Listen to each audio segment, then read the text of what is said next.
One of the topics being discussed at the moment by the Channel Mum team is pregnancy scans.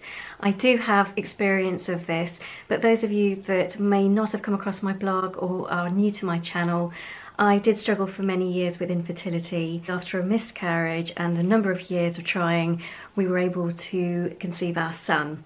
My first scan took place at 6 weeks into my pregnancy, and this was as a result of me feeling unwell, and I went to my GP as I had been experiencing severe cramping and I had convinced myself that I was losing the baby. I was referred to the hospital and they saw me very quickly.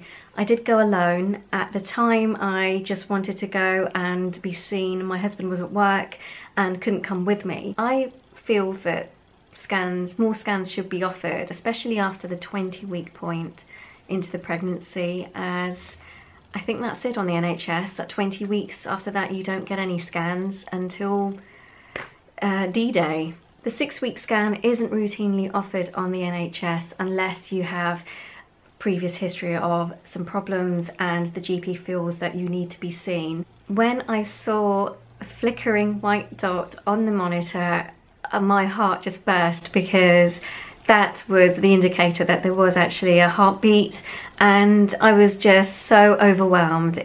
When the 12-week scan came along the night before, I was so anxious. We were both in the room together when we saw our baby on the monitor. For me, his reaction was gold. We decided early on that we wouldn't want to find out the gender of the baby, and so at the 20-week scan, which I think is called the anomaly scan, we went along and again we were able to see that the pregnancy was going well, even though I was actually having a hard time with the pregnancy, but the baby was well. Pregnancies can be really difficult times when you've had a miscarriage in the past.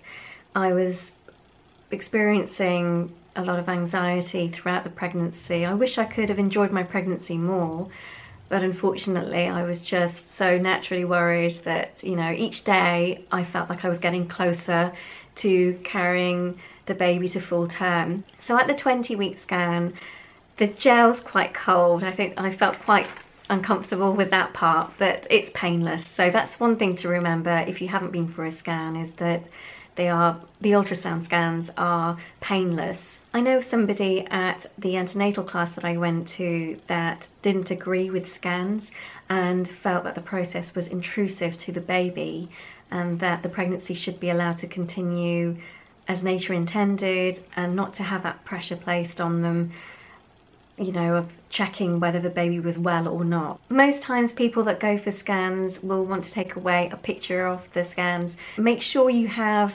loose change or money on you. We actually had to use this machine that was on the wall to purchase a token. At 31 weeks I went for another scan privately, and this was at a Harley Street clinic in London. I was able to see Jay's features almost, although it's still quite blurry, but I could make out the face. He was yawning, he yawned a couple of times.